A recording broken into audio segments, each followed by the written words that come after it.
tendency to make that a reality. You know, Alexa knows how powerful your voice is, right? Your children know how powerful your voice is. You know, Siri knows how powerful your voice is. And you'll find the power of the voices tonight as people come up and cast a vision. Now, this event is very, very brief because people are only speaking for about 5 minutes each. And the reason I did that is I want to keep the attention, right? I want to keep your attention in the audience. I want to keep the attention of people that are watching online. And so if you're watching online, thank you so much for your attention. We genuinely appreciate that you've tuned in, and I promise it's worth your time to stay tuned in. You know, we had over 100 tickets sold, and the majority of these tickets for people coming here tonight are people that are going to live stream. I know many of you are going to pull out your cell phones and you're going to live stream. Please do use the hashtag Future of the Bay so that you can join the conversation. There's 4 questions being asked, and you'll find that repetitive, but the answers will be different. I want to invite up Justice Earl to come with us right now and get started. Justice is a legend in my life, and he's a hero to many. And tonight he'll be interviewing the speed rounds of the first 8 people. And so I do want to welcome up Cheryl Chen to spend time with Justice. And as they get settled, I'll just say Cheryl Chen has founded the Passion Talks. And they have marked the Bay Area recently. She also works on machine learning. She's a researcher and developer of machine learning at Google. And so she's really living in the future, driving toward the future. And I'm really excited to hear what you have to share. Thanks for having me. All right, thank you guys. So this is gonna be like speed dating, rapid fire questions, well, like platonic speed dating. You know? Yeah. Me and Justice know each other. We go way back. So we're already friends. We're yeah. Platonic homies. Yeah. So Cheryl, talk to us a little bit about machine learning, about the Passion Talks. Open that up for us.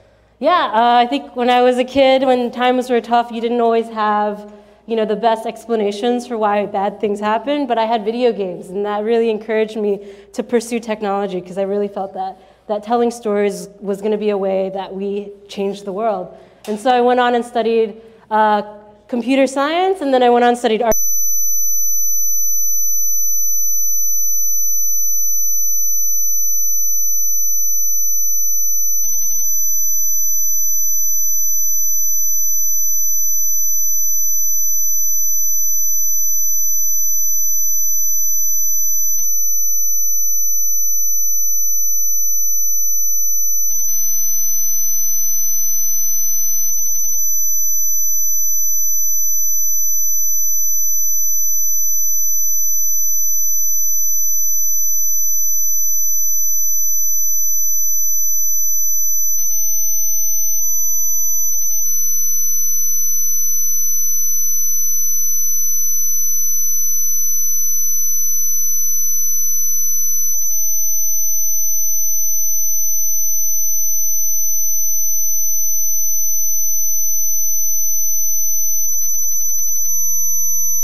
welcome up Albert Wright.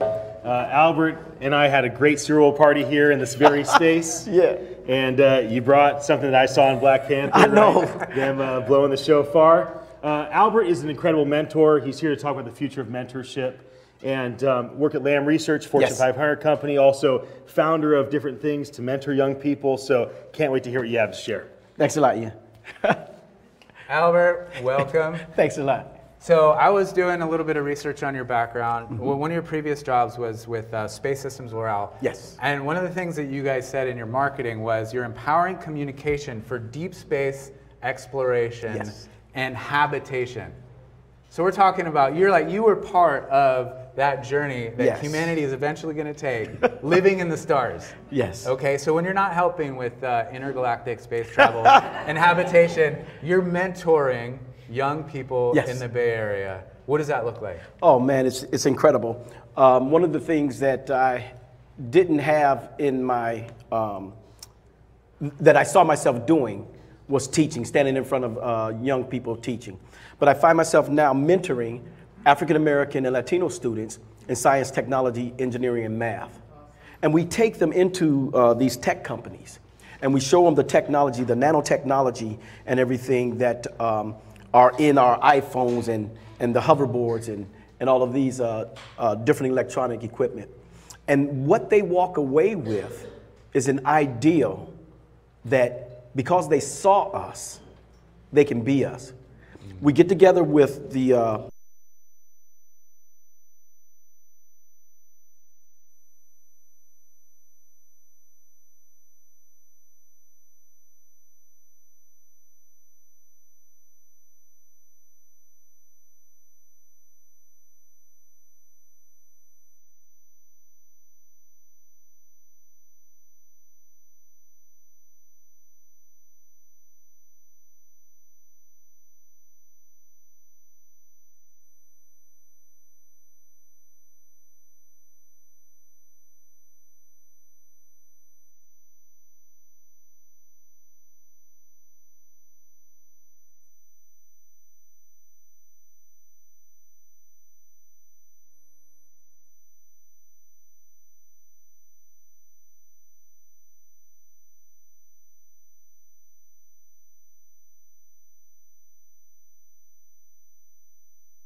coming, They're man. coming. They're coming. Thank you.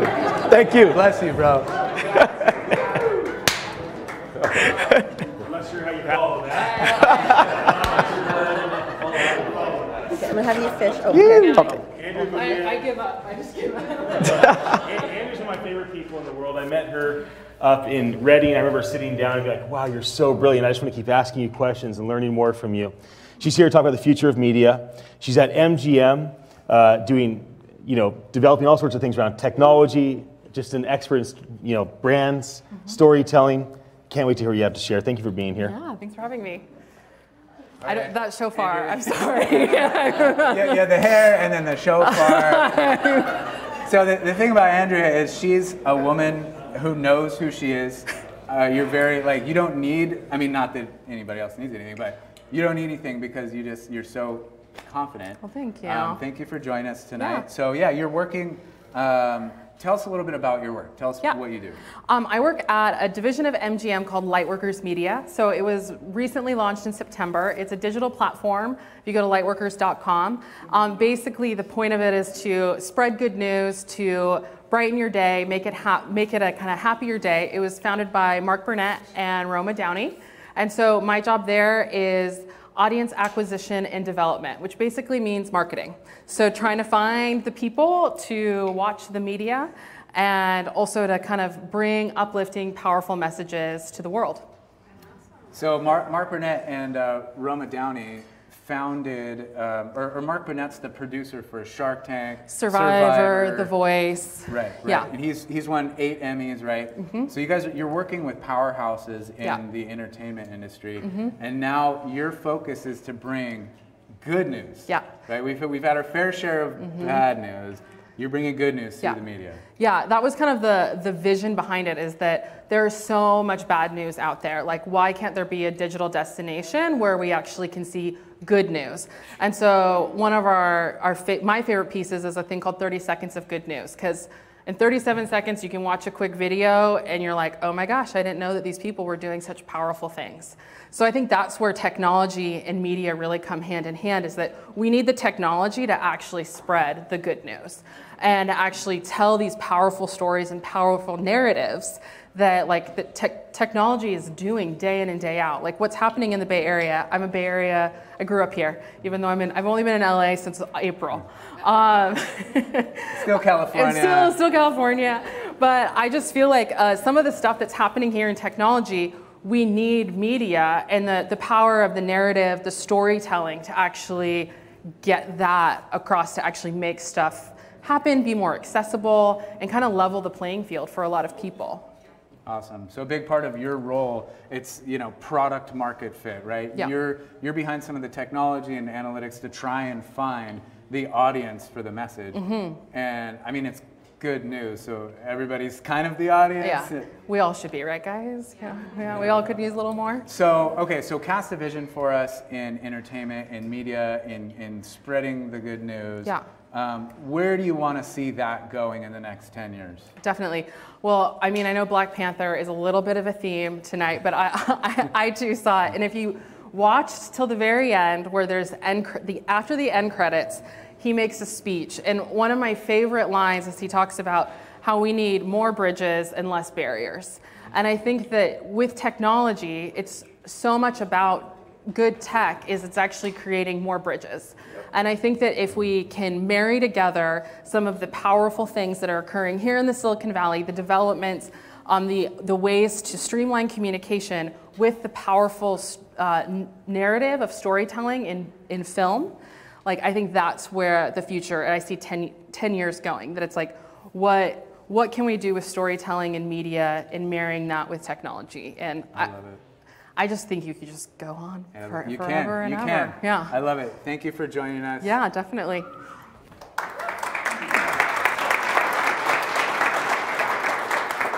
that's amazing. Absolutely incredible. I want to bring up Jesus. Jesus, come join us. Justice really told me about you and was telling me about you went to Berkeley, did your undergrad, now you're at Stanford, 5-year medical program, and you are public about being undocumented, and so having a voice in immigration. So I cannot wait to hear what you have to say. I think there's so many people that want you and those like you that are now facing all these new regulations to really come and rise up and speak your mind, speak your heart. So this is going to be a great moment. Thanks for joining us, Jesus. So tell us a little bit about that. Tell us about your platform. You're an immigration reform advocate, speaker. What does your world look like? So a little bit about myself. I was brought here without a choice at a very young age, and my family immigrated to Southern California, and we grew up there. One of the biggest barriers was having access to healthcare, and unfortunately, my mom, my freshman year of high school, was diagnosed with cancer, and just going through that as an undocumented individual. During that same time, my dad was deported to Mexico, and so just being able to, take kind of like the fatherly role and try to take care of my youngest siblings was very difficult for me, but it sparked this passion and interest to, health it's a human right issue. We should all have access to affordable health care. And so that's really where my passion lies. Being very limited as an undocumented student has definitely caused a lot of barriers, but I've definitely have been able to overcome a lot of those. So you're undocumented, your mom contracted cancer, your dad was deported, and yet you're able to graduate from Berkeley, and now you're studying at Stanford. You've overcome some crazy barriers. So we applaud you for that. That's amazing.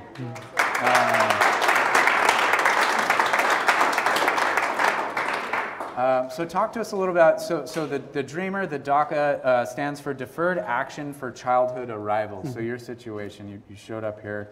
Obama gave them clemency, and now that clemency is being threatened. So what's the vision? What's your vision? What's the best outcome for that? The best outcome is I'm going to keep pushing forward. So unfortunately, during my second year of college, my mom passed away in Mexico, and that was just very heartbreaking because I couldn't go down there for her funeral. Because if I were to go down there, I wouldn't be able to return back. And so that was just very difficult for me. And graduated last spring, I was in my graduation, graduating with honors and not being able to have my family there because of, policy. That's been very difficult. But, I look to the future, and I love this country, and I'm going to continue to contribute. And my hope is that people like myself continue to just be outspoken, continue to push for change, and we hope that the community can come together and just see us as your ally and allow us to have platforms like this where we could come out as undocumented, because it's not an easy thing. Like it's very hard. It goes beyond just being undocumented. It goes deeper into my story of losing my mom and having a dad being deported. Well, thank you so much for being so bold and sharing such deep things. And I think it's a wake-up call for. Just right now I'm like getting choked up thinking about your story, and it's a wake-up call hearing your story, the struggles that you've overcome, and how many people are in that same situation. So what are some things that policymakers, that lawmakers, that people can do to get involved in this conversation? In action, not just conversation. Yeah, sometimes we forget that people who have DACA or among us, they're teachers, they're nurses, they not only come from Mexico, some come from France, Germany, you name it. There's this notion that people just think that it's just Mexicans, but it's a lot of people in the Bay Area, so many people who could be your employers or your children's best friend, and so I just encourage you all to get to know those around your community more and continue to support them. March 5th is a date coming up where there'll be more legislation and hopefully within our favor. And so just encourage you guys to get educated, continue to have those conversations, build that dialogue. It'll continue to create community versus put barriers around. All right. Thank you so much for joining us, Jesus. Yeah. Okay.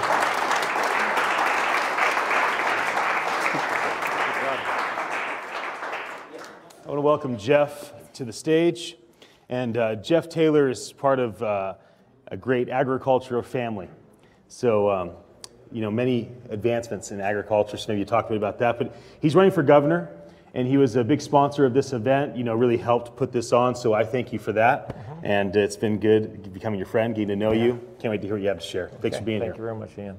Welcome. How are you, Jeff. Justice? Good to see Good you to see you again. So you have an agriculture background. You're from Salinas Valley. Salinas Valley. So much of California's agriculture comes from there. I learned that Salinas was the first place of the invention of the bagged salad. It was the first place of a 2-week-long invention of a bagged salad. Europe had already figured that one out, and my parents traveled a lot, so my dad saw that bagged salad in Europe, and he said, "I got to figure out how to do that here." Wait, so your dad was the one who invented bagged salad? My father's the one that pioneered and pushed the research and development team. That's amazing. You're welcome, people. And the dressings were our mother's. So you have a deep agriculture background. Talk to us a little bit. Is there a connection between your agriculture background and running for governor? I think there is. I grew up in a family of 4 children, and we're all different. But I'm the one out of all of us that's really married to the land. And a good friend of mine back in Salinas always reminds me of that everything I do is about the area, the community, and pouring back into it. And I think it's so important for us to give back to our community. We're raised to do that. And God has just called me to give back to the entire state of California. I've seen the state going in the wrong direction. I mean, like our friend before me about immigration. It's a terrible issue, and it greatly affects our industry, the agricultural industry. It'll probably affect our state over a period of time more than any other state, because our state relies on agriculture, and we need to fix this. And as a governor, I can't fix that problem. That's a national problem, but I think from that platform, I can have influence, and my experience, I can put that experience into the platform. Yeah. So what is a vision that you have for California, say 10 years from now? What do you want to see develop? For California or for the Bay Area? Well, let's talk. You're running for California governor. Yeah. So okay. For the entire state. The whole state. Okay. Well, first of all, I was more prepared for this area. Start with the Bay Area. It's always been. So goes the Bay Area, goes the rest of the state. That's what somebody says. Yeah, I think he's running for governor too. But San Francisco is known as the Mercy City, and it starts right here with the heart. This is a main part of the heart of the state, but the actual geographical heart is over in Mariposa County. So my vision is to, as I go out and encourage people, teach them who I am, get them to register to vote. There's a large number of people that are disenfranchised and they just don't vote. So my goal is to get them to vote and get them to really start caring and having hope again. I want to help bring unity and to bring people's combined ideas of fixing and serving the less fortunate people. I currently work in homelessness issues and at-risk youth in our community. And those are 2 significantly disadvantaged areas and people that it's not a complicated issue, but I think we need to bring, and I don't mean to be offensive, but we need to bring God back into the issue. Government has taken too much control and too much influence away from the church to do what they're called to do. The church is called to serve the least of these. That's our call. And unfortunately, government has taken that, sort of handcuffed us and taken that away from the church. So what are some practical things that you want to implement with this vision? How do you want to get people together? How do you want to carry this out? Well, it's more of a spiritual thing to do that, and it's reaching out to those that have that calling on their life. All of us have a calling. I feel all of us are called to do something, and it's just a matter if we answer that call. Sometimes that call, and usually that call, is very complicated. It's in our own thoughts, we go, that's impossible. I can't do that. There's no way I could do it. And that's true. I cannot do anything that I've attempted to start to do. I can only do that through connecting and uniting with other people and getting them involved in the idea and the call that God put on my mind. And that's what I plan to do. Awesome. is get more unity, bring more unification back, and not to run as a party. I think our party system's broken. So there's a position in our ability here in the state of California to run as a no party preference, and that's the choice I have made, to run as a no party preference. Awesome. Well, thank you so much. Justice, thank you. Thanks for joining Okay, us. thanks so Yeah. much. Thank you. Well, we'd like to welcome Ben. And Ben is a Native American ambassador. And I'm so glad that you're here. One thing that's so important to me and to us is diversity.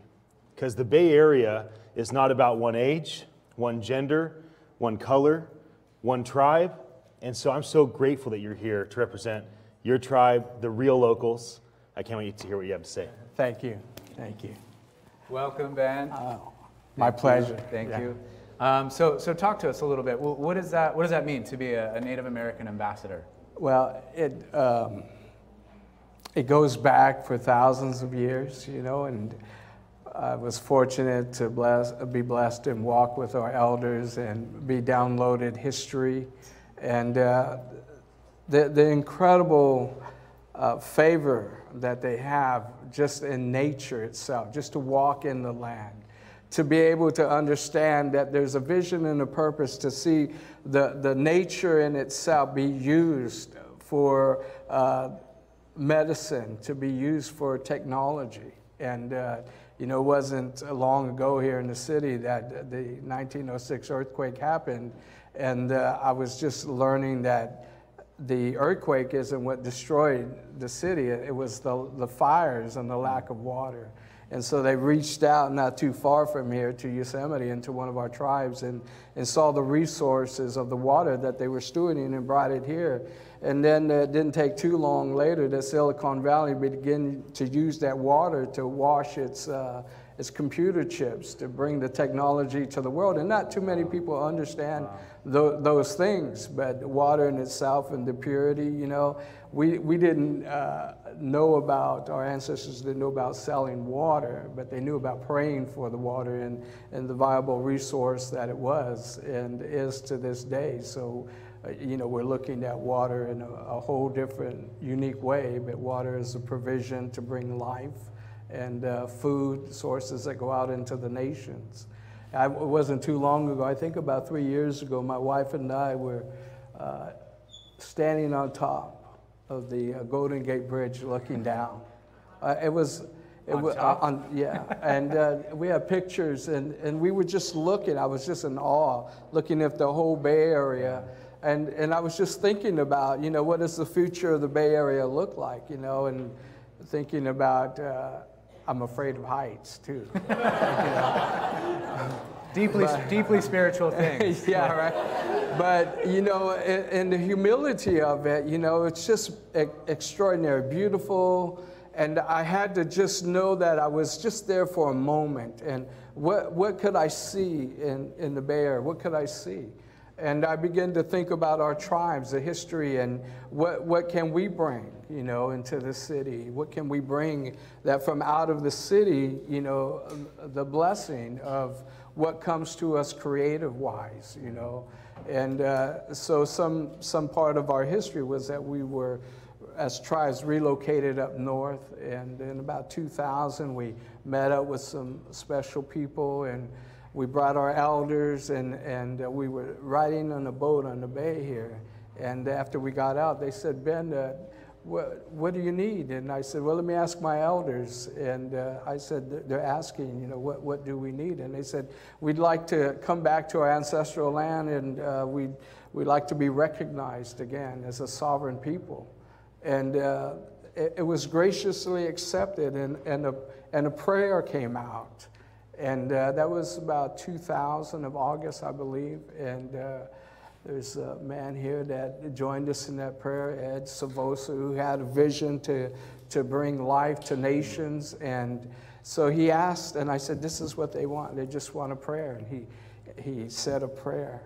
And just a few months later, President Clinton signed a bill restoring one of our tribes back to their land and their sovereignty.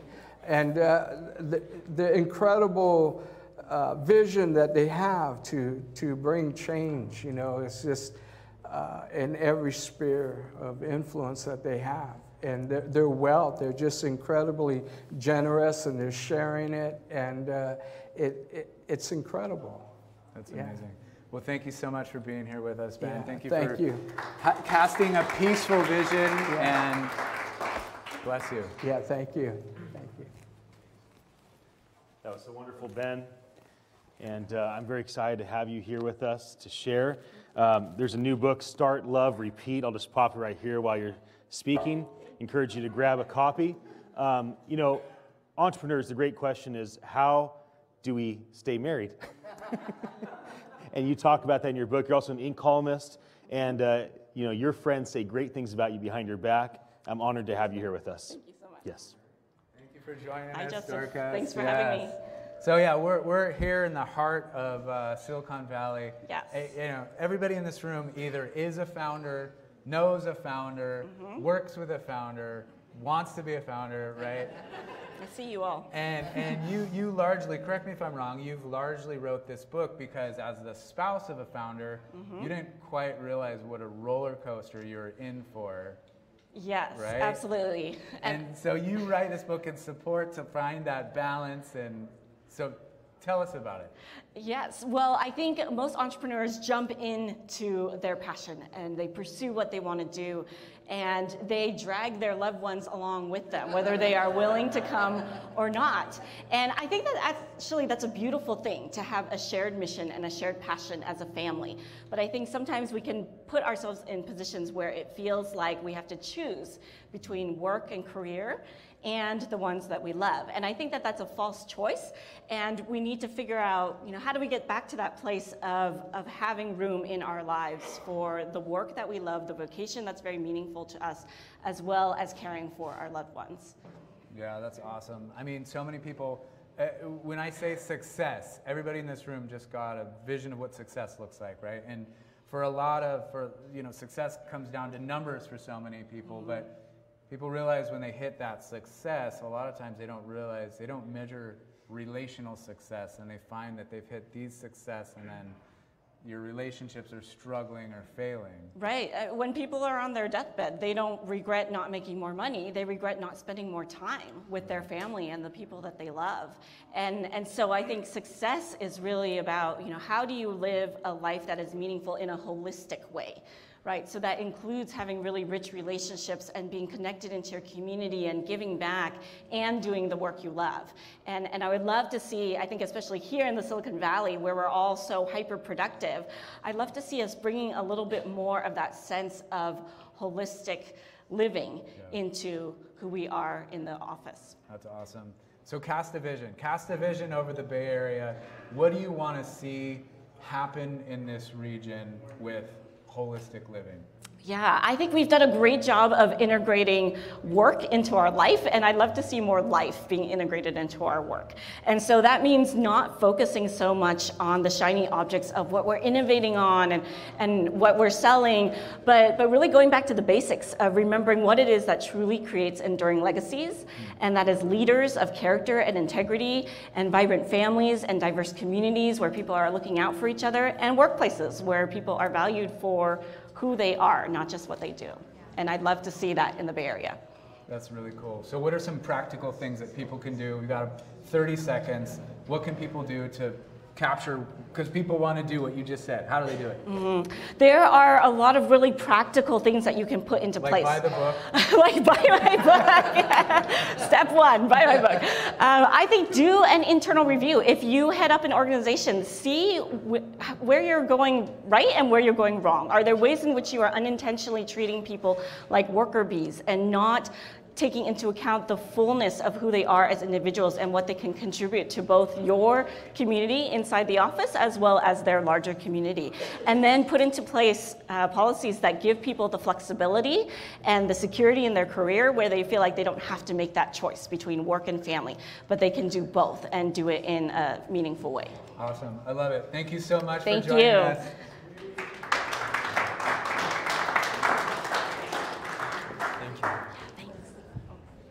That was so wonderful. Now we go from talking about what it takes to stay married as an entrepreneur to bringing a couple up that have remained married all this time, doing entrepreneurial things. in service. You know, you hear talk about the future of service, right? The future of charity, the future of giving.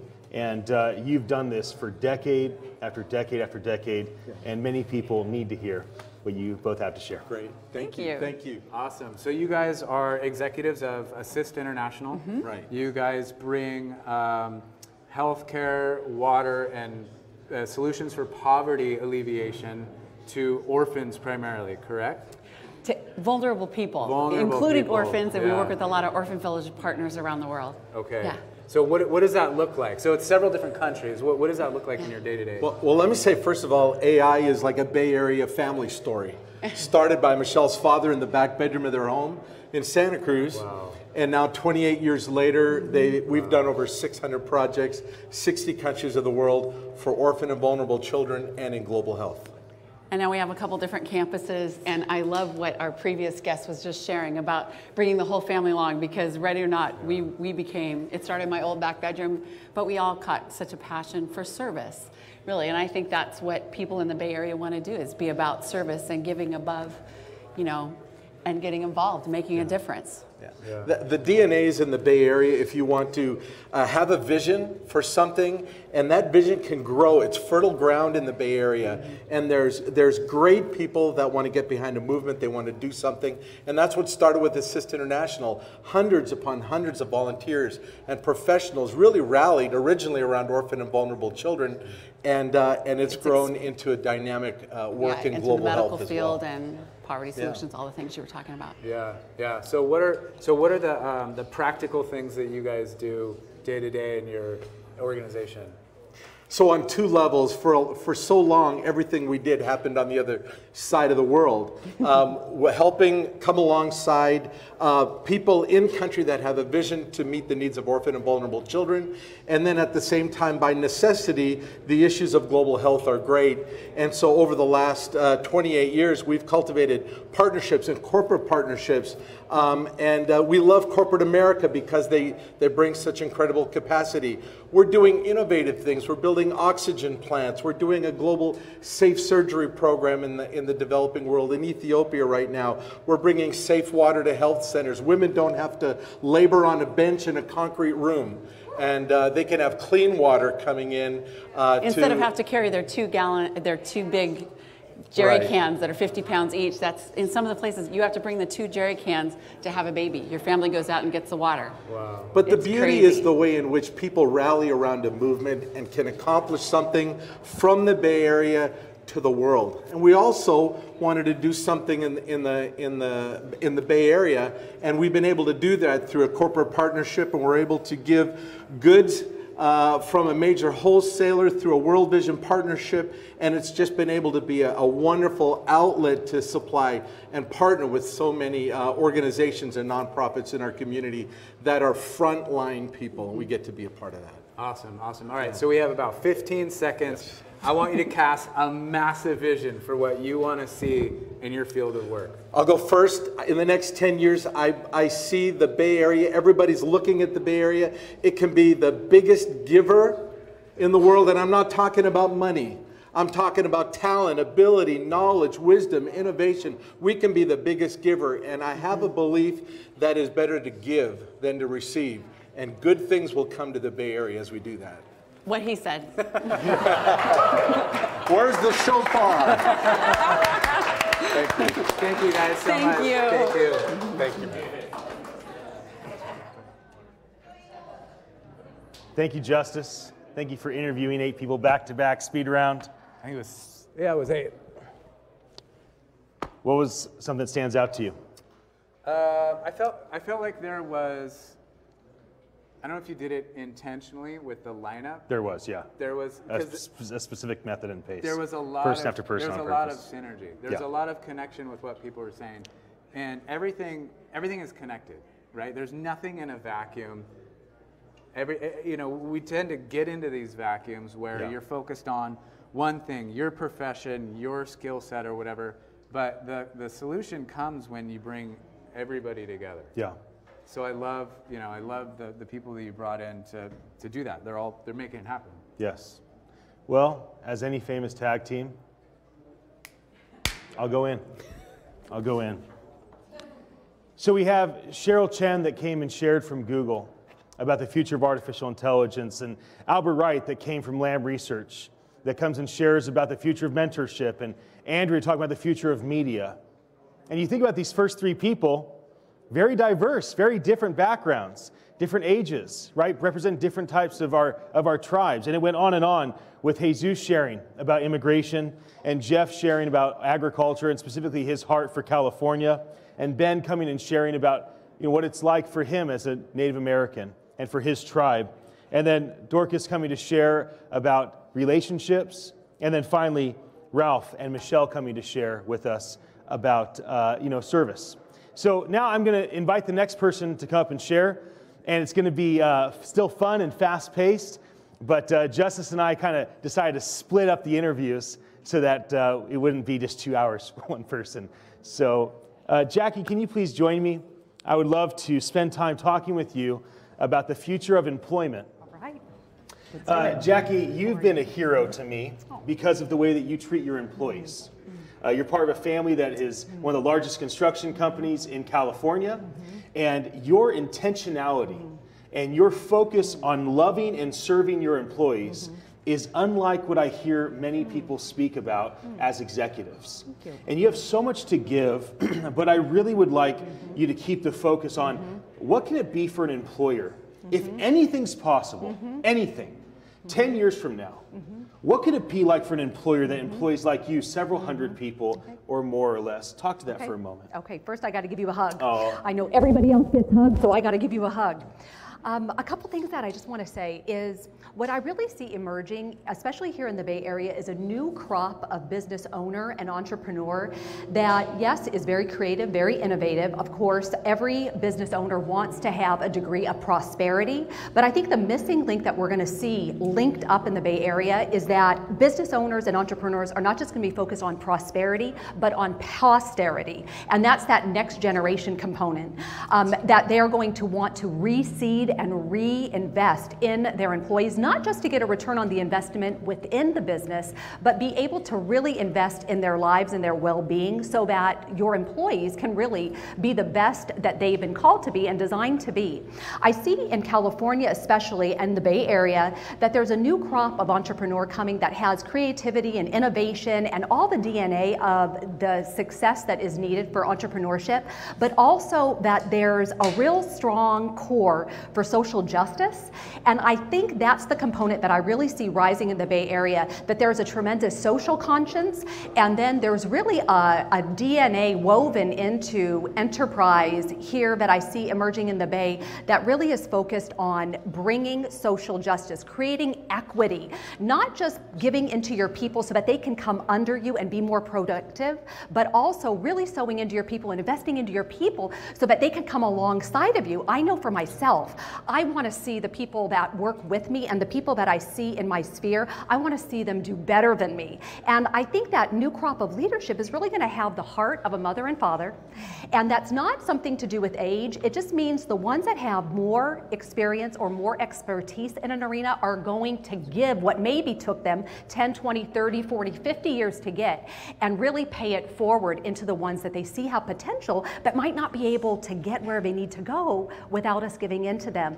And just the last thing I just want to say is I think for every person that is an entrepreneur or enterprising, see yourself as a gate or a door that gives access and opportunity, that we're not here for ourselves, but we're really here to be a bridge, a gate, and a door to give access and opportunity to the ones that are in our sphere of influence. Yeah. You know, I find that one of the most powerful things about being a leader is having somebody else to follow, whether physically or just by watching them. Like, who do you look up to? Who do you think is driving us toward this possibility of what the Bay Area could become? What person or organization really stands out that you're being inspired by right now? You know, I'm inspired. I have so many great and wonderful people that have been amazing examples and models in my life, but I really have to say that what gets me up in the morning, there's probably only two things that will consistently get me up at 5:30 in the morning, and I say one of them is the voice of God, and the other one is the trades. And so for me, my greatest inspiration, the thing that gets me up in the morning is really the building trades. I think that's the backbone infrastructure of not only the Bay Area, but of America. You know, I was a superintendent on one of my job sites, and when I would go, I was there obviously, 6, 8 months, and you watch the hardest working people that I have ever seen in my life. And so for me, my greatest motivator is to create opportunity for the building trades, create opportunities for equity options in my projects and developments that will give people an opportunity not just live paycheck to paycheck, but to be able to really create future. And I think when we do that, and when we implement that in whatever capacity that we can, that we'll see that generations and generational cycles of poverty be broken, because people have vision, they know that there are options, and they're equipped with the skills that they need to be able to shatter those glass ceilings. So we're going to run out of time, because it's a speed round. Keep everybody's attention. Yes. If you're watching online, thank you for your attention. Don't leave. Yes. We're here for a reason.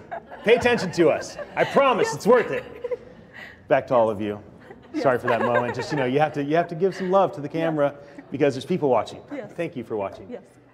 What's the call to action? What is the call to action? What can the people here in this audience, what can people watching online live, or the people that watch the archive later, what can they do? What should they do? I think there's a few things. One thing is get exposed. I think that opportunities like this, events here at Runway and other organizations like that, they expose you to different ideas, different creative ideas that you can implement and that you can be able to modify and implement in your own sphere of influence. All of us here in this room, we're all in different industries. The people that are watching online, every person is in a different industry and has a different degree and measure of being able to influence their atmosphere. So I think being exposed, get outside of whatever industry that you're working in, make sure that you network, and I say get involved even in your local city government. Sometimes it's the vocal minority that wins the battle, not that silent majority. So get out there, make a difference, network, connect, and get exposed. Thank you so much for being here. Thank you so much for having me. Thank you. Thank you. The next couple I'm asking to come up is Sunny and Linda Lara, and they're coming up to talk about the future of reconciliation. Please make your way on up. I actually started getting teary-eyed when I thought about you this afternoon. I was going over all the lists, and I was thinking about what you do. Man, it's happening again. I'm so emotional about what you do, the way that you serve the Bay Area. The way that what you used to be a lifestyle for you, you now represent another option. Yeah. And you do something for the government, and you do something for the economy in your service. So just a bit about what they do with Firehouse and Star of David, some of these organizations that they have founded, is they help young kids that are in gangs. You can't even get into their program unless you have 4 Fs.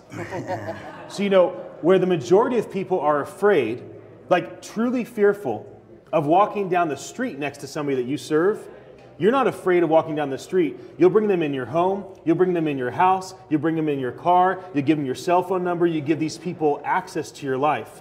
And, I think that you're the beginning and a forerunner for what people will be doing. Wow.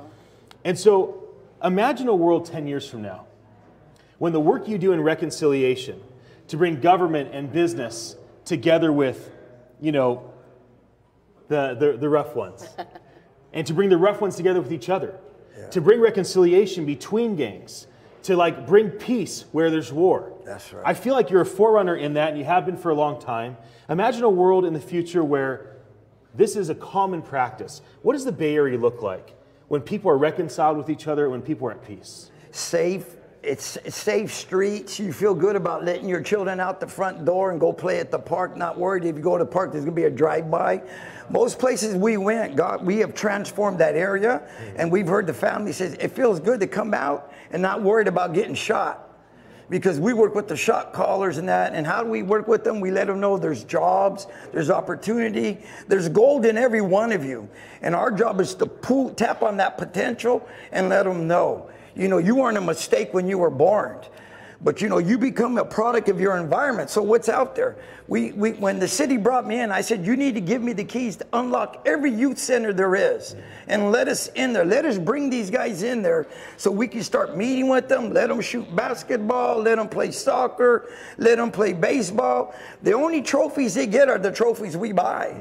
And they're all champions in their own way. And we get them with education. Education is going to determine your lifestyle. Where are you going to live? How are you going to live? And how are you going to provide for your family? So I'm a peacemaker, and peacemakers go where there's trouble, and we see it get transformed back over, and you know, that's what they're looking for, a dad. There's not a shortage of dads, a shortage of role models. And I think the biggest misconception about gang members and at-risk youth is that they don't want to change. You know, we see them, they're all tatted down, they're in these, you know, so-called gangs and stuff, and we actually think that they want to live that lifestyle. And that is the biggest lie, because they're crying out. And let me tell you, literally crying in my arms as we begin to speak life into them. And so, you know, what we read in the paper or what we see and how we see them is such a lie, because they are ordinary kids crying out for change, and they just need someone to come and pull that treasure out of them. And that's what we do. Thank you for what you do. That's why we clap. I clap for you. Can you tell me about somebody that you've had come through your program and somebody that you've fathered or that you've mothered that has inspired you? Yeah, like tell us a brief story. There's a young man named Anthony Sanchez, and he's 26 years old. He was a gang member. I got him when he was 13. He got him out of the gang when he's 60. Now he's a multi-millionaire. We roll up in his Lamborghini, his Maserati into the schools, and he's all tatted up with gang stuff on him. And he created an energy drink. See, because there's good in every one of us. Somebody just got to tap that potential, and they're off to the races. In fact, I'm going to be doing his wedding in June, but an amazing guy. They all call me their dad. I'm their dad. This is their mother. We can correct them, because it's not what you say, it's how you say things. And we let them know that. One time, Dr. Ed, I know you're going to bring him up here, but I had a meeting with them, and I brought 5 guys. Every one of us have been shot, including me. So we know what it is to be shot. You know what it is to hang on to life and come back and know that the Creator gave you another chance on this earth. So when you change your life, you want to help change everybody else. And that's what it's all about. I started dealing drugs at 12 years old. I was in juvenile hall at 12. I got off parole when I was 31. I was in prison, never to get out of prison. But there was a book I read, and I hope that everyone will read it. It's called the Bible. And when I read that book, it changed me. It has about life, how to be a father, how to be a husband, how to be a provider, and that we were called to be champions in anything that we do. It calls us more than conquerors. And I want to share a testimony. Me and him, we've been married 44 years, believe it or not. And so we are proof that you can change your lifestyle and you can bring transformation to those who were at one time living the life that we lived. Right. I mean, our home matters most. Yes. Right. Then our neighborhood. Yes. Then our city. Then our region. Then our nation. That's right. Tell me about, like, what are you most excited about this year, 2018?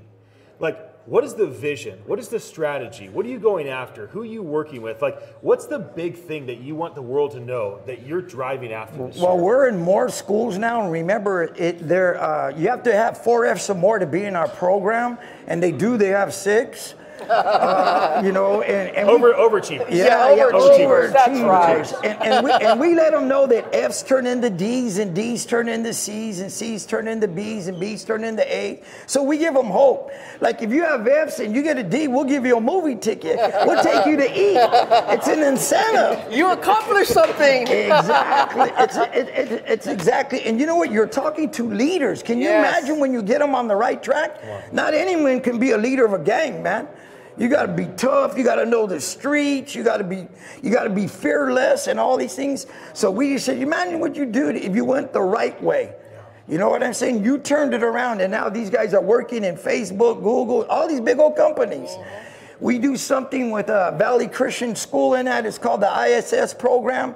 They get a chance to learn about engineers, about engineering, and then we take them on field trips to Cisco, and they're like, man, is this really me here? I mean, they're letting me in this place.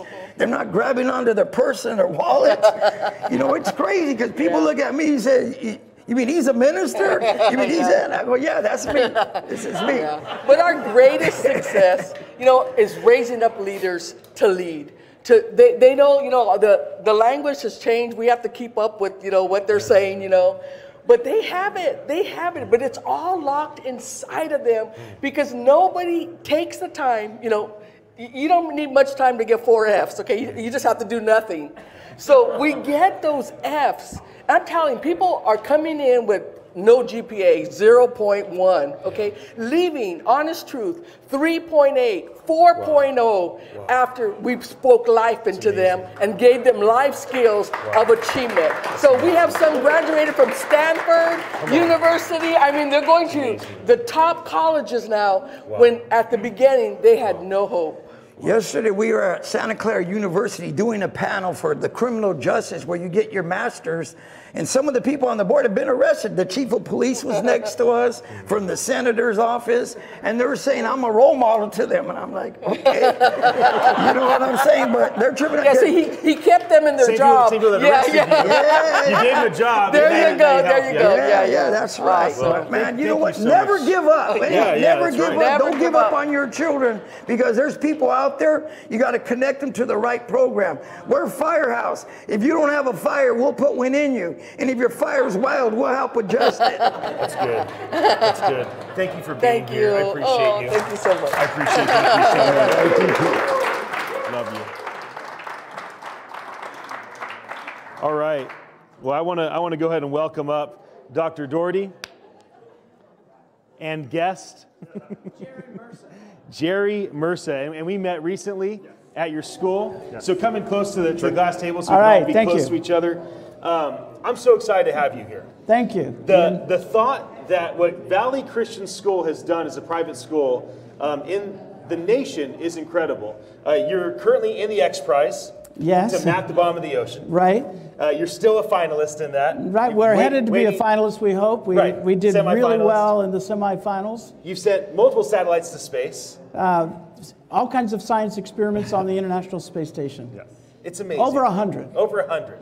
And on so many categories, you're leading the way. Right. You're showing any private school what is possible and what can be done.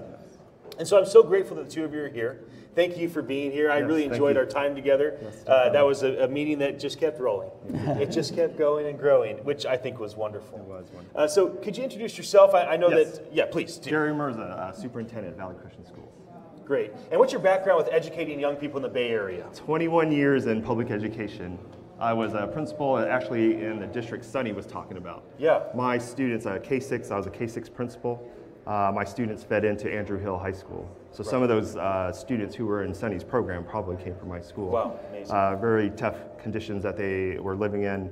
But when I was so blessed as a principal when Valley Christian students came in to mentor and tutor my students. Wow. The transformation of the culture of the school it was just tremendous. Wow. Less bullying, less gangs, higher student achievement, just transformed the entire community. Wow.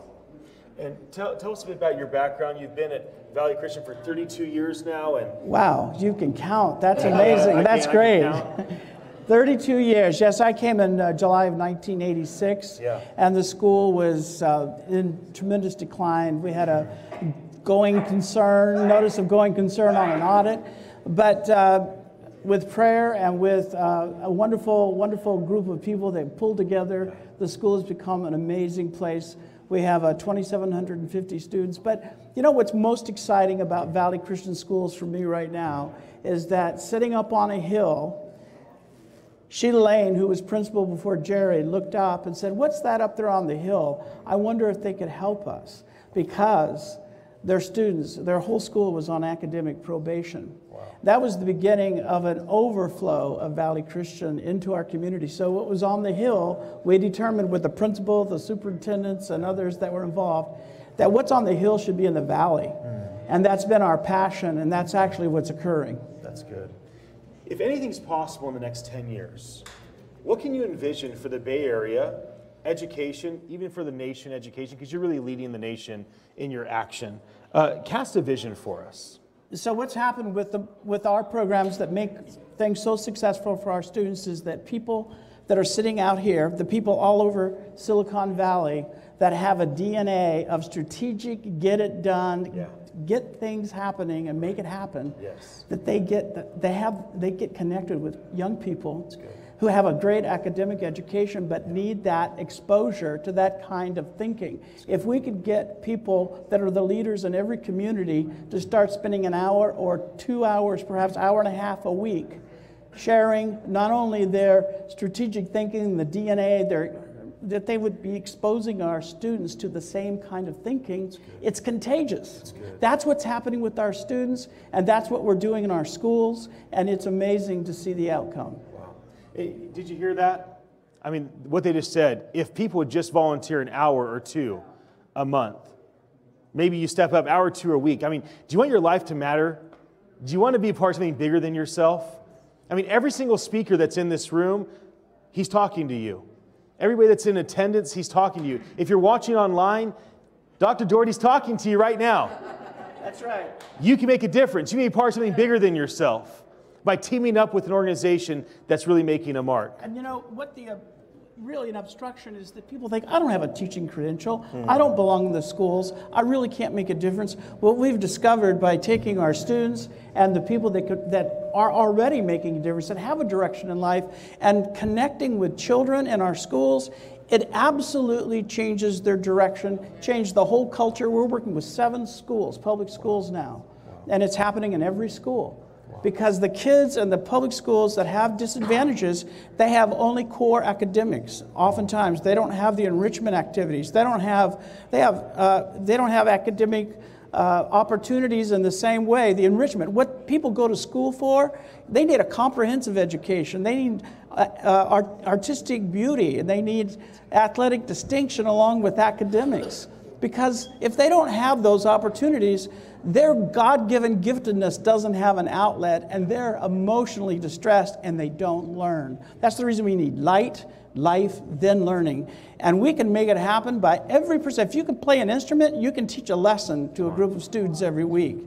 If you're an engineer, you can do robotics with kids and bring them alive. They'll want to go to school every day. If you're a dancer, you can actually teach kids to dance. And that's what's missing in our schools, and it's the connectedness and the joy. And the relationships. The relationships. Jerry, share what happened in your school, you know, what it was like and what it became. Yeah, for sure. As soon as those 16, 17-year-old kids came down and really blessed those kindergarten through 6th grade students at Hellier Elementary School, mentored them, just really poured into their lives, and you just see the transformation of those kids, and their academic scores just skyrocketed, and just the entire culture of the school just transformed. So that school was on academic probation, and it's now an exemplary school. Wow. And that's because people in the community cared. Our goal is that every child in America, every school in America has people in their community, the leading people in their community, say, those are our kids. Let's go take care of them. Let's make sure they have everything they need. And it's not always, it's not about the money as much as it is about connecting. Yeah, that's good. So, Jerry, what's the strategy in the next year? Like, as you think of 2018, you think about what you're doing here in the Bay Area, how you're trying to inspire other schools in the Bay Area. Like, what do you want to see accomplished? 12 months is actually a long time. We want to deploy everybody out there with skills to pour into their local public schools. Okay. We feel like with their skills could transform the entire educational system. Just that connectedness, that relationship, just giving a chance for students just to be just connected in so many different ways, giving them so many different options. It will just set their lives to a different course. So 2 examples that Jerry really helped make happen. Yeah. We have the International Space Station now being done completely by elementary kids in the Franklin McKinley School District. These kids, tell us about that, Jerry. 4th and 5th grade students at my former school, Hellier Elementary School. Miss Nguyen's 4th and 5th grade combo class putting experiments up into space on a daily basis. I was there on Friday visiting the class. Just the enthusiasm of the teacher as well as the students is just infectious. I just wanted to go in there and start putting those experiments into space as well. This was begun at Valley Christian Schools, and we thought we can't hold this to ourselves. And then we've been able to make it scalable. There's training, and the cost is really low. It's less than what it costs to put textbooks in a school now for every student. And just one textbook per subject. It's amazing. And these kids they say, if I can put something in space, I can do anything. That's a complete change of mindset. It helps them to set goals, and they want to study. They want to come to school.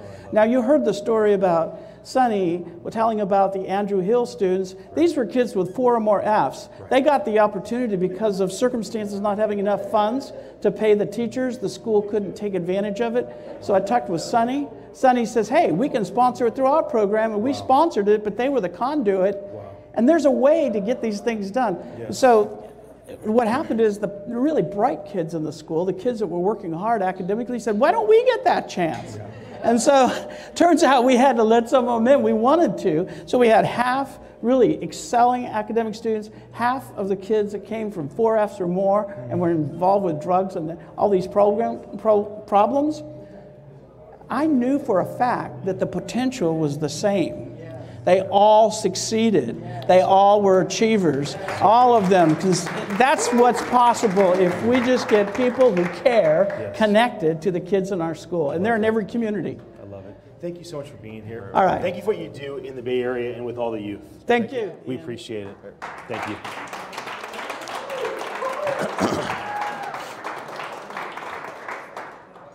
This is going to be one of my favorite ones. Michael Brown, I'd like you to come up. And I got the pleasure of going to Michael's transportation service. Yes. And you are a man that is, you do so many things that it's really genuinely hard to say who you are and what you do. But a couple key highlights. All right. He owns Michael's transportation service. 300 buses are out there. He trains bus drivers. But what you've done for our safety by training up the incarcerated for employment, that's lawful. Yes. That keeps them sober because you get tested when you're a driver. So you've created a system to really transform the opportunity for an incarcerated person to come out of jail and be able to get trained as a bus driver, stay sober for their job, and have lawful employment and really make a difference in their life. And you've done it over and over and over again and really created transformation. Thank you for what you've done to make California a safer, more educated, more prosperous place. Thank you. So my first question for you, Michael, if anything's possible, what could the Bay Area be in the next 10 years? I know you wanted to take a look at notes, and so the message is important to you. If anything was possible, I would hope that the San Francisco Bay Area would not only lead the nation in technical advancements and driverless vehicles, but provide the leadership to change the way we do business in America and around the world. Yeah. We have here in the Bay Area a historic concentration of the world's leading companies. Apple, Google, Facebook are the most visible. We are also home to dozens of exciting organizations shaping our global future. Never in human history has so much influence been concentrated in one place. We believe that the San Francisco Bay Area can become a 21st century business model of inclusion instead of our traditional business model of exclusion. Employee ownership allows for more of hard-working Americans to participate in the wealth of a nation and live for more than a paycheck. Employee ownership is a strategy to save modern-day capitalism from the many, not just for the few. Employee ownership is the key to bringing economic justice to the marketplace, closing the gap between the have and the have-nots, and restoring hope in our democracy. In 1956, Lewis Kelso created single-handedly pushed legislation through Congress for employee ownership. He lived right here in San Francisco. He was an economist, he was a lawyer, and a politician. He determined that if America did not adjust the economic equation to include labor on the capital and investment side of the economic equation, we would create a nation of indentured servants. The results of our traditional business model are welfare rolls are increasing, homelessness is all too familiar, working poor are on the rise, college grads can't find a job, the middle class is shrinking and manufacturing jobs have left the country.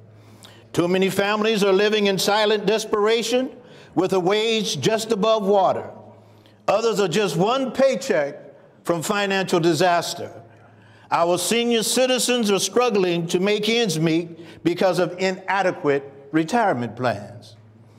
This is the American atrocity. To have to work to survive after age 65 is not the American dream. For many of us baby boomers, the American dream has become the American nightmare. America is the wealthiest nation on the face of the earth. Something is just not right. Our hope is the millennials will provide a long cane to the disenfranchised in America. Employee ownership is that long cane. I love that. Thank you. And you have gone through the process of giving ownership to your employees at Michael's Transportation Service. Yes. You set out a decade-long plan, you're 7 years into it, and your employees, they aren't just owners on paper, they feel like owners. Oh, yes. They act like owners. Oh, yeah. They take responsibility. Who's inspired you? Yeah, that's one thing that you and I talked about. Who's an inspiration in your life?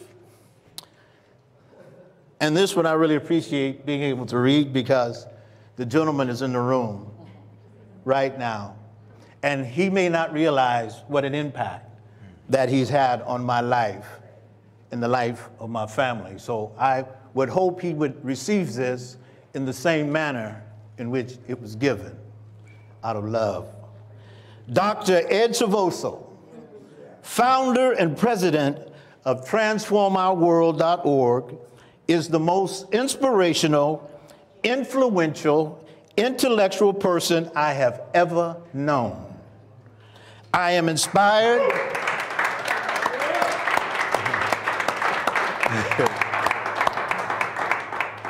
I am inspired by his dedication and sacrifices he willingly makes to carry the fire and empower the nations.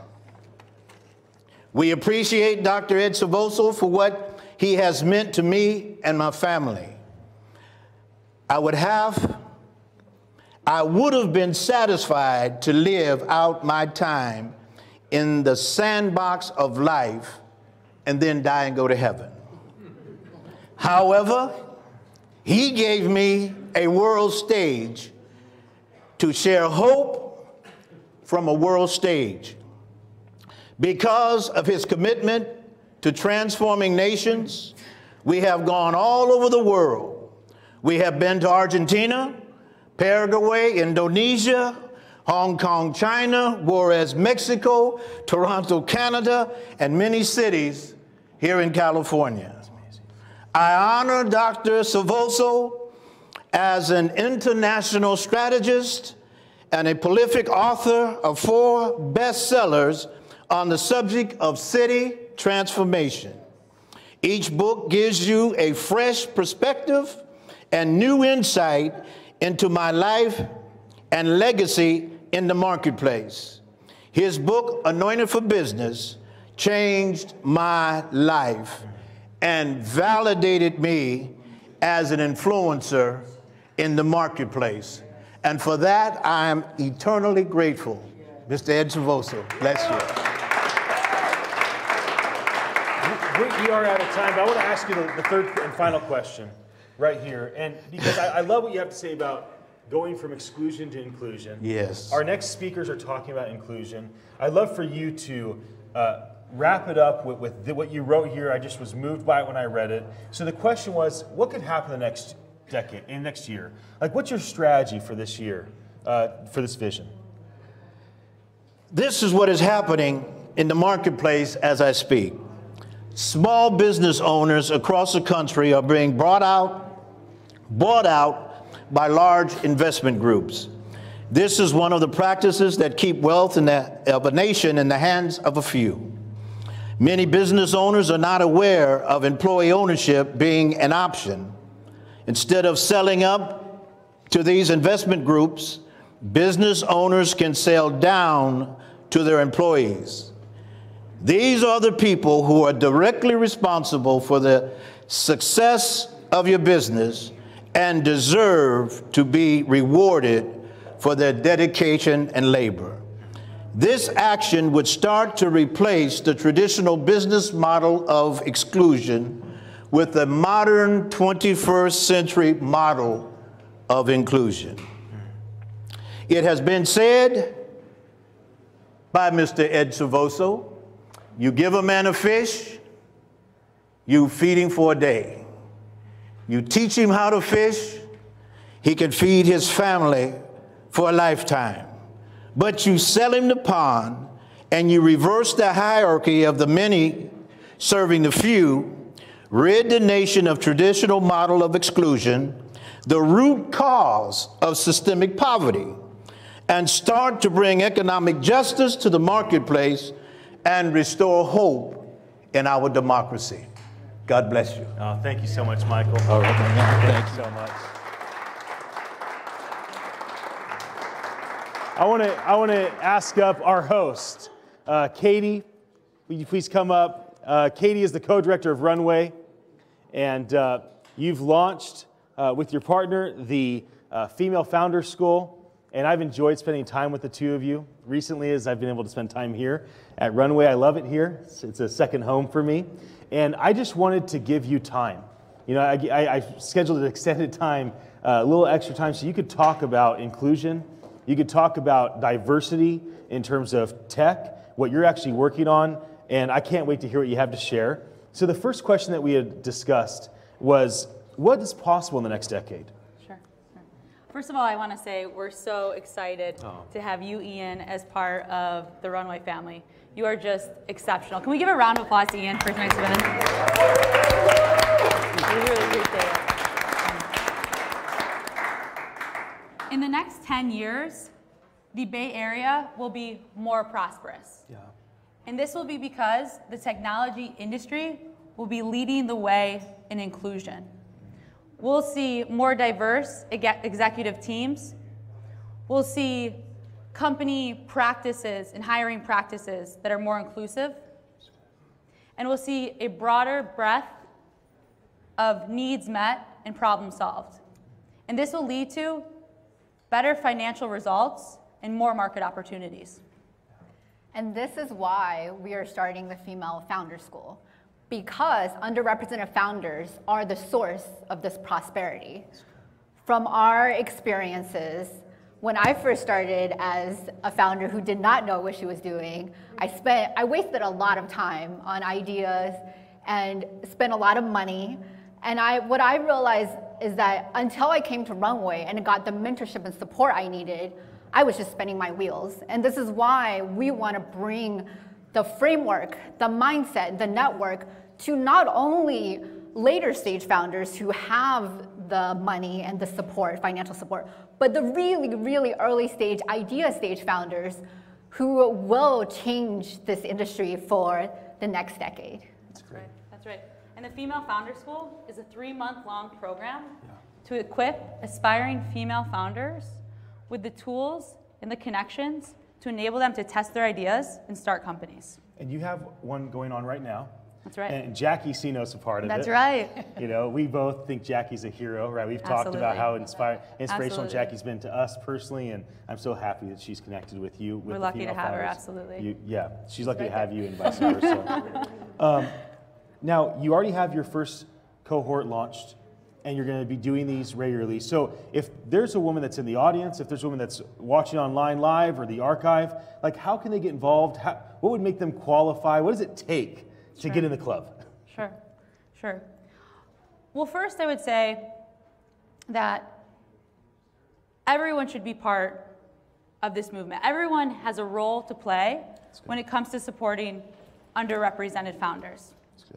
Whether you're a mentor, whether you're an executive, whether you're a student or an investor, we all have unique experiences, unique insights, talents, qualities, decision-making power that we can bring to bear on creating a more inclusive technology ecosystem.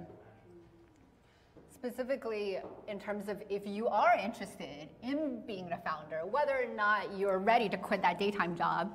And by the way, we have plenty of founders in our program. It's actually designed for women who are actually working full-time, or if you're a mother who has multiple things to juggle, we want to bring that framework and all the support to you. And so it is created with that in mind.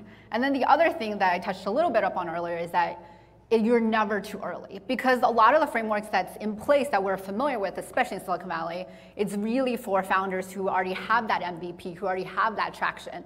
That's when you're getting the financial support and the accelerator support. People are giving you money. But in the early stages, no, it's just you. You're just by yourself. Or maybe you've finagled a friend to help you with this idea. But ultimately, we realize how important it is to really support the true early stage founders, because the pipeline problem cannot be solved if you're only supporting people who've already had the financial support to build that MVP, right? And so from our perspective, if you're sitting home and you have an idea and want to be a founder, go on femalefounderschool.com and write to us, like apply. We'd love to talk to you. And it really doesn't matter where your idea is, because we believe that the power of underrepresented founders is that they're saying, as Katie was saying earlier, they're seeing problems that aren't being seen before, and they're coming up with solutions that are not being addressed in Silicon Valley because we're such a homogenous place. And so, anyone. And the other thing is, if you don't necessarily see yourself as being a founder, I encourage you to use your financial power. We're seeing now more than ever that women are becoming more financially independent.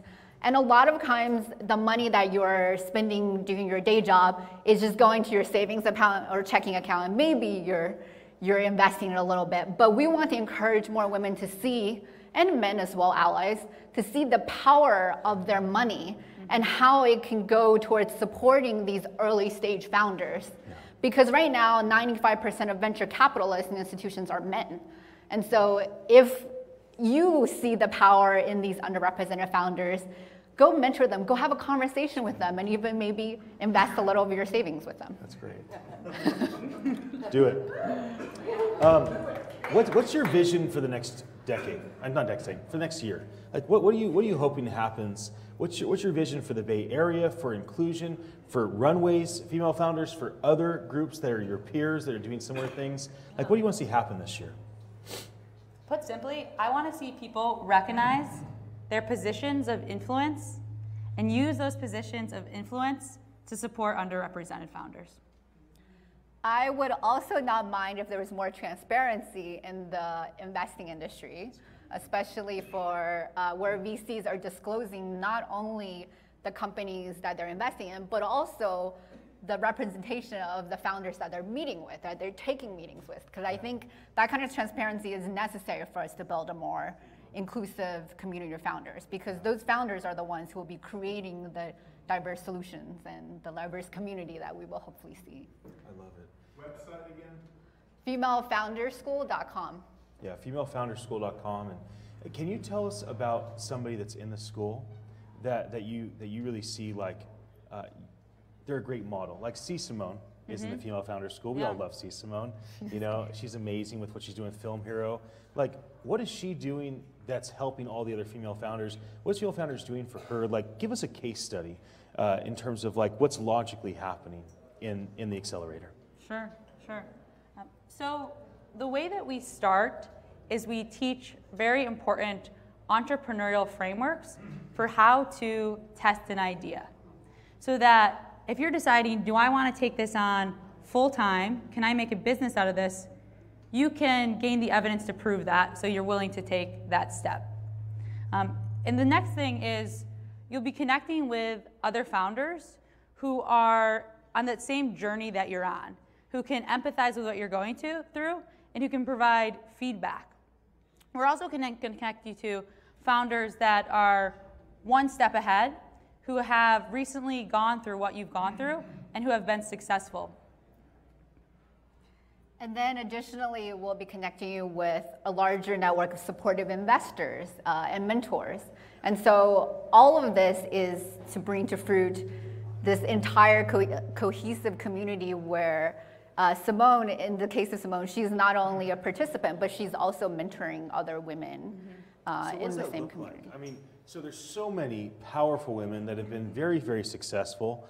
And what does it look like for somebody that has success, can advise, can mentor, can guide?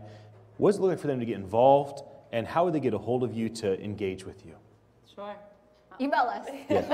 Like give me look at the camera. Give me a promo video right now so I can send it to all the powerful women that I meet. And like, you should help Female Founders School. Yeah. Well, help Female Founders School because supporting female founders, your mentorship, your unique set of skills will make it possible for them to create successful companies and unique solutions. Yeah, and you can reach us at katie@runway.is or andhow@mentorkind.org. And that's runway.is is. Yes. Thank you so much for hosting us, for letting me be part of your family, letting me do these events. Love having myself here with you too. Thank you. Well, we now have our keynote interview. This is going to be Dr. Ed Silvoso.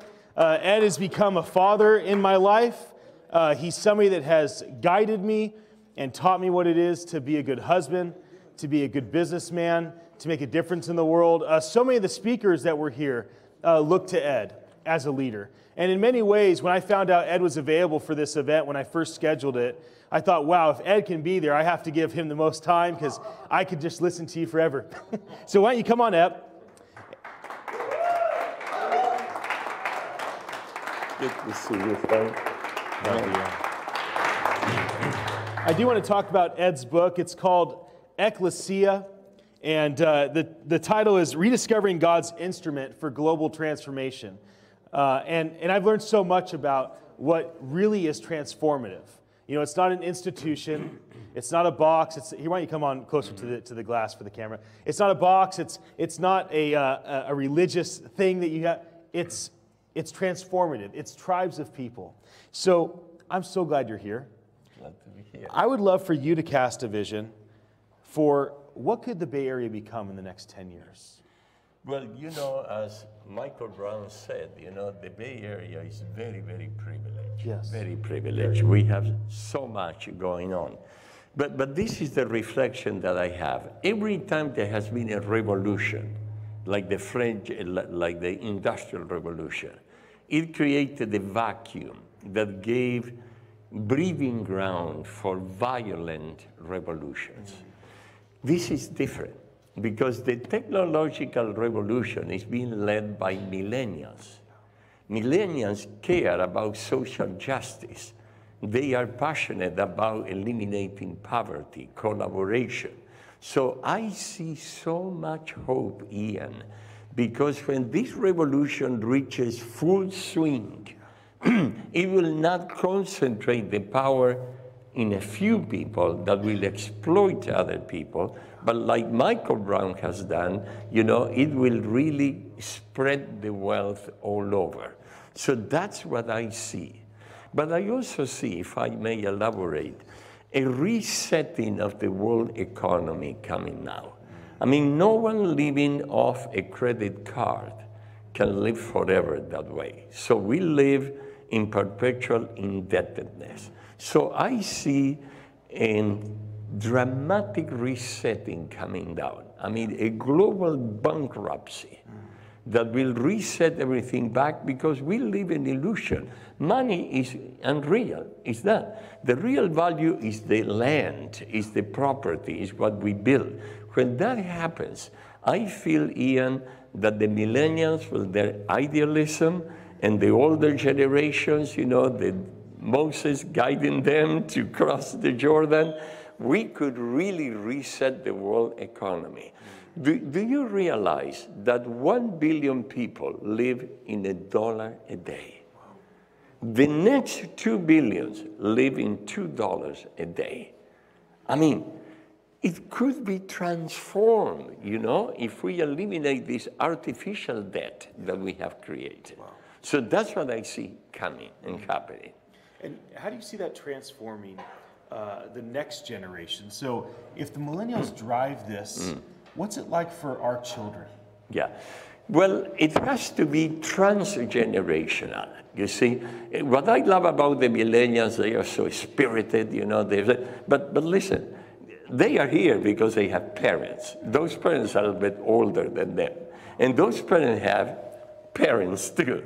So what we propose and what we model is that we must work together. You know, people like Michael Brown, like Jackie Sina, like Jeff Taylor, like Sonia Linda, you know, we must work transgenerational. But us, the older folks, must believe that the younger folks will go farther and higher than us. In fact, a great philosopher by the name of Jesus Christ said, "You will do greater works than me." And what people don't realize is that Jesus was the most anti-religious person ever to walk on earth. I mean, he came against every form of institutionalized religion to empower the little guy and the little girl out there. That's what I see coming. I love that. You've introduced me to so many of these folks, right? Albert, and of course Jackie, and then, you know, Sonny and Linda, and Michael Brown, and Dr. Doherty. How have they inspired you? I mean, you tell their stories, right? You talk about the transformation that they've brought in their worlds. Talk to me about how you are inspired by those that you get to lead. Well, you know, I feel that I am more like an obstetrician that certifies a pregnancy, okay? So I am not the father of the kid, you know, I have nothing to do with it, okay? But imagine, you know, when your wife or my wife got first pregnant, right? It never happened before. So they go to the doctor, and what does the doctor tell her? Basically reassures her. That thing in the morning is not a stomach ache. There is a life inside of you, okay? And basically what the obstetrician tells you confirms what you're already pregnant with and gives you some parameters. So when I watch people like Michael Brown, Dr. Doherty, others, boy, I rejoice and I learn so much. And then I have the ability, the God-given ability to capture things in writing and to say, okay, these are the values and these are the demonstration of the values. And that's why I feel we are gonna change the world. We are changing the world, yeah. Can I add one thought? You know, we had a dreamer speaking before. It really touched my heart. You know, here we have somebody who is making a contribution to America. If you ask me, what do you see happening? I see in the next few years, the whole issue of whether you call them illegals or undocumented, settled. But they will not be settled by our stuffy politicians out there. I mean, the right and the left, they are both missing. It will take an alliance of young people, idealistic people, and ethnic people. If I were a leader in the undocumented movement, I will call for a 3 sick day call. Imagine 14 million people calling in sick. Our country will come to a stop immediately. Okay, that will catch the attention of everybody and his uncle, right? But look how easy it will be to document them. We have the right saying they have to exit the country, go back and reapply. And the left is saying a bunch of nonsense. But look at this. Ciudad Juarez, a city across the border, has a consulate. They process 1 million visas a year, okay? There are 5 other border towns in Mexico and 5 in Canada. That's 10 towns with consulates that they process 1 million visas each. That's 10 million visas a year. We could have everybody properly documented and re-entering the country, and under whatever conditions the right and the left agree to. So this is not an impossible thing. I mean, we can do it, and we can, people of faith like us can bring together the sanctuary cities that the immigrants trust with the government that are charged with making the law, enforce the law. We can be those peacemakers that Sonny and Linda were talking. We can cut the deal. And so my passion is that we eradicate this cancer, because this is a nation of immigrants, but it's also a nation of immigrants that became settlers. They didn't come here just to rake the land and go back. They came here to make it big and bigger. And so I believe that it will be this generation of millennials plus a few older folks like us cheering them and leading them when they need to be leading. And we are going to build an incredible future, because everybody has been created in the image of the Creator. I mean, this nation is great because what is a preamble to the Declaration of Independence? All men were found in the cabbage patch. No. They were brought by the stork. No. They were created by someone, okay? So we need to connect with someone, and that will give us the power to overcome. Because look at this. You look at the baby that is a month old. Tell me, does he look like God or like the devil? It looks like God. But then the injustice in the system, deformed that. But like Sonny was saying, there is goodness in everybody, but we need to be reconciled to the source. I believe there is only one way to God, which is Jesus, but there are many ways to Jesus. And that's what we need to understand. Goodness, work, education, done, thinking of our fellow men will take them to the one that will introduce us to that source. And when you connect with that source, you know that, Ian, because you live that, there is no limit. We can really change the world. Tell me about strategies that you're most excited about this year for transformation. Because we've talked about immigration, the things happening with Juarez, the things that could even happen in the United States with that. There's so many strategies that you've gotten me excited about. Share with us, what are some things that you see happening, unfolding in the next year? Well, let's look at, the ladies that preceded me. I was very, very inspired by what they are doing. I wrote a book called Women Got Secret Weapons. That's right. I have no choice. I'm married to a woman, important.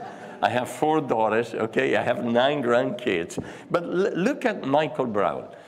People don't realize that 1% of the U.S. population is in prison. Wow. 1%. Or half of 1%, whatever you want to call it. Okay? So what excites me is when people like Michael and others, they are not the only ones, but they are the ones that I know, they really, really, really help people not to go back to prison. So that excites me. What excites me is what Dr. Doherty and Jerry Mercer and others are doing. This is a school campus that is a dream. I had the privilege to be on the board as a chaplain to that. But Dr. Doherty connected with the Creator, and he told him, my justice is never justice until it becomes social justice. You cannot have a school on the hill. with luxury all over, and you have a broken down public school system. And that's, you see, that's what excites me. You know, I mean, to see what Dr. Doherty and others are doing. So I'm so excited. You know, at my age, other people are playing bingo in a retirement home. I'm going all over the world because this is life.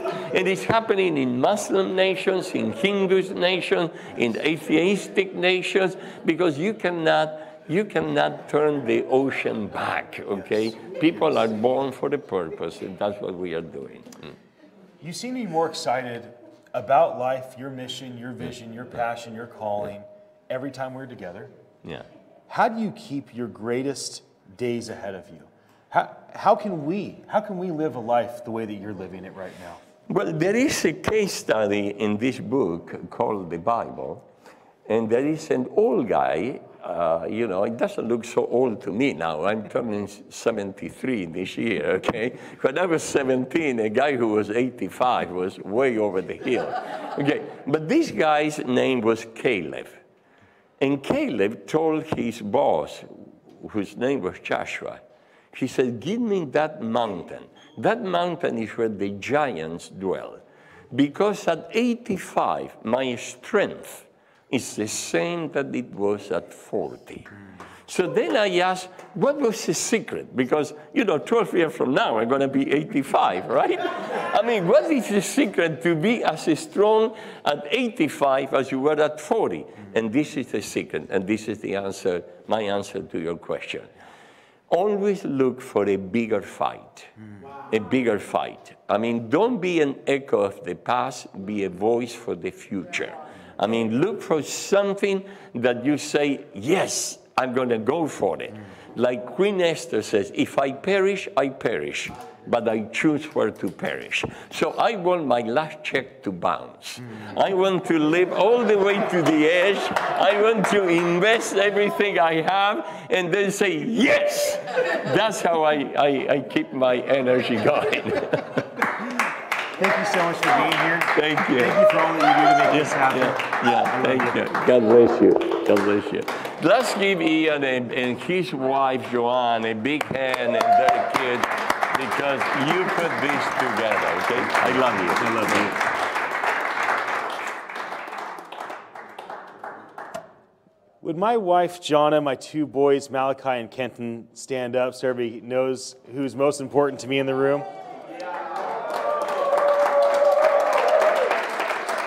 This is my wife, Jonna, my two little boys, Kenton and Malachi. They're 5 and 9 years old. They're my life. The fact is, you know, events will come and go. You know, being on the internet, it'll come and go. Nobody will remember this in a week. You know, working at Runway inside the Twitter building, it'll come and go. The transportation business will come and go. Whether you become the governor or not, serving the state will come and go. You know, those that you serve right now, Sonny and Linda, their grandkids will be serving. You won't be here to serve eventually. All the things come and go, but you know what matters most is your family. Now, it's easy to say, it's hard to show. I wish that I could show my love to my family, my dedication, put them first with my actions the way that I feel in my heart. But it's important to be reminded of that. You know, because businesses come and go. You know, we're prosperous and then we lose everything, especially for extreme entrepreneurs. We don't have a bunch of, you know, safety around us. You know what I care about with the future of the Bay? I mean, I love this imagery back here. You know, I put this back here once. You see hashtag Future of the Bay. You know, get your cell phone and share what's going on. Be a part of the conversation. We asked 4 questions here, right? What could happen in 10 years? Who inspires you most? What could happen in a year? And what's the call to action? Like, you jump in. Like, be part of the conversation. That's why I put the hashtag up there, so you can post on Facebook or Instagram or, you know, LinkedIn, whatever you want, and you can join the conversation. You can share your thoughts. You can talk about the people that shared tonight, their thoughts. But this event, it'll come and go. You know, my family's been here in the Bay Area. They landed in 1776, and Lieutenant Moraga founded San Jose November 29th, 1777. I'm as local as you get. You know, my 2 little boys are 11th generation residents of the Bay Area. My wife's ancestry happens to go back 10 generations to the chief of the Cherokees. So, you know, you think about how cool it is that my kids live in a country where on one side of the family they have this cool heritage with the Native Americans. On the other side, they have this cool heritage with the Spanish that came and actually, there's no internet, there's no cell phones, there's no saws, there's no running water, no electricity. And Moraga and a priest and 14 men, women, and children helped create this, and they did it at peace with the Native Americans, fortunately. And you know what? His life has come and gone. I remember him. I talk about him, right? I think he's the first great entrepreneur of the Silicon Valley. But my life will come and go. And you know what really matters most is giving people hope. That's why these are future of events. This is the future of the Bay. June 26th, I have the future of blockchain, because I personally believe blockchain, and cryptocurrency is a part of that. Blockchain will make the world transparent and safe, and it will be very, very good for humanity. In August 21st, I have the future of entrepreneurship, because I believe entrepreneurs are the backbone of transformation. Those that are willing to take a risk, they step out, try something new, believe in others, give people a job, make things happen with their voice, make things happen with their actions. And then in November 6th, we have the future of voice, because this Amazon Alexa, Microsoft Cortana, Apple Siri, Samsung Bixby, it's not going anywhere. Google Assistant, it's staying. And we're going to start interacting with machines. You know what? We're not going to be driving a car. We're going to talk to our car. It's going to take us from where we want to go. We're not going to sit down and order groceries and then cook meals. We'll tell our machine what we want ordered and tell it when to cook the meal and how many people are coming over. We're not going to wear glasses that just help us see. Pretty soon these glasses will have binoculars in them. And they'll take pictures and photos. And you'll whisper to your glasses, "This sunset's awesome. Take a time lapse for 5 minutes, send it to my mom, tell her I love her and I'm thinking about her." The world is changing. And we get to be a part of this really unique time. This is the greatest time in the world to be alive. This is the greatest location ever to be alive in the world. We have so much access. I mean, there are people like Katie that are fighting to make a way for women. Her partner fighting to make a way for people of color. Right? Michael fighting for those that are incarcerated. Sonny fighting for those that are caught up in gangs with you and your wife. People are fighting. Join the fight. Come on. If you are not part of changing the world or transforming the Bay, look at all these people that are. Just grab a hold of somebody. I promise they'll put you to work. I promise they'll put you to work. They'll give you something to do. They'll let you be a part of something bigger than yourself. And time comes and goes, and the things that matter most are things like your family and things like being a part of a bigger thing than you, right? Being empathetic matters. Don't be so concerned with yourself, right? Being humble matters. Don't make it about you. Serve other people. Make it about others. Work hard. Hard work really matters. And we can't forget how much hard work matters, because you know what? Not a single person that stood up here and was interviewed tonight is lazy. None of the people that stood up here have taken the easy road.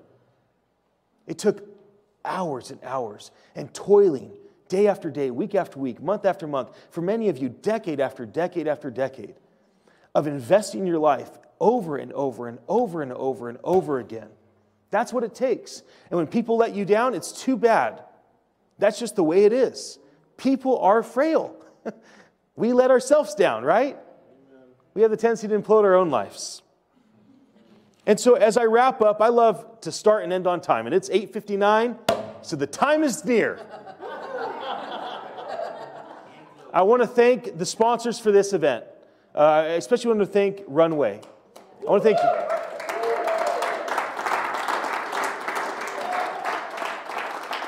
For those that don't know, Runway is an incubator here in San Francisco with about 80 different companies represented, people in co-work spaces. We have a blockchain accelerator, the accelerator of the Female Founders School. And this place is really making a difference and has for a while. And I encourage you to get involved, find out what's happening here. Lend strength to this place. Network with people. Let them know about this place. I want to thank Ed Silvoso and his whole team at Transform Our World. Thank you for sponsoring this event. Thank you for the way that you have, in many ways, sponsored my life. You know, it's Ed that really has stepped up many times and said, "You want to do that? I'm in." And I'll say, "Well, I don't really know what I'm doing." I mean, I was just talking. I was just verbally processing. I was just bouncing things off you. He's like, "No, let's do it. Let's do it. I'm behind you. Let's make it happen." And I really appreciate that about you, Ed, and your whole team. Jeff, I want to thank you for being here. I want to thank you for your heart for California. I want to thank you for sponsoring. You know, without you, right, we wouldn't be able to have a media team and food. The same thing goes for Michael Brown. Thank you so much for being here, for supporting us the way that you have. And Jackie, thank you so much. You know, we really, really genuinely appreciate you. You know, I don't actually know what I'm doing with events. I just had an idea for an event back in October, and now they keep happening because I love them so much. But I'm not an event guy. I'm just a business guy trying to love his family, you know, trying to team up with people that are doing greater things than me so I can draft behind them, learn from them. I want to thank Hoverboard. I've had the privilege of working with Hoverboard. You can check this out, the GeoBlade, at hoverboard.com. Hoverboard has been so kind to be involved with me for several years, and I really believe in what they're doing because I think they're going to change transportation. I want to thank Gina and Annalise and AM and all the rest of the volunteers. Without you being here and supporting us and being the backbone of this, none of this would happen. I want to thank Doug Ferris and his team at Ghost Hand Productions. You know, the reason why this video looks so good and sounds so good, and the reason we have like the ability to live stream and have the archive is because I believe so much in the message of hope that I intend to create a documentary out of this content. And so I said, who's the very best I've ever met that could help me? And it's Doug Ferris and his team at Ghost Hand Productions. So I want to thank you, Doug, for being here.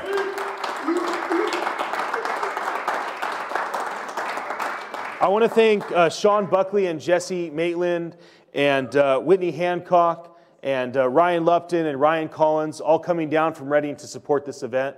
I want to mention Bethel Tech, betheltech.net. It's a new approach to an online training. I'm very, very excited about what they're doing. But I just want to thank the people that came out here to support. All the speakers, I learned so much from you. You know, I'm going to listen to what you said when you were interviewed over and over again. Now I'm going to watch this event. You know why? Because I care about being filled with hope. And here's the final thing I want to tell you. And if you want to ride the hoverboard around, and then we're going to do demos after this, and we can cut the live stream right after I kind of say this last word. If there's one thing I know, you may not remember a lot of things that were said. There's too many people being interviewed. But I hope you remember how you feel. And I hope you remember feeling filled with hope. You know, the person that gives the most hope away has the most influence. The person that has the most influence has the ability to actually manifest your vision of what should be. If you want to manifest your vision of what should be, you need to have influence over people's lives. If you want to have influence over people's lives, you need to give them hope. Not judgment, not rules, not tasks. Don't make them cross the T's and dot the I's. Don't make them fall into line. Don't demand anything of them. Live your life. Let your life be the guide of how to live, and give hope. Give hope for the rest of your life. May that be the case for all of us. Thank you for watching. I appreciate your attention online. Thank you for being here, taking time out tonight. It's hoverboard time. There's still some food and drinks. Have a wonderful time with each other. Thank you so much.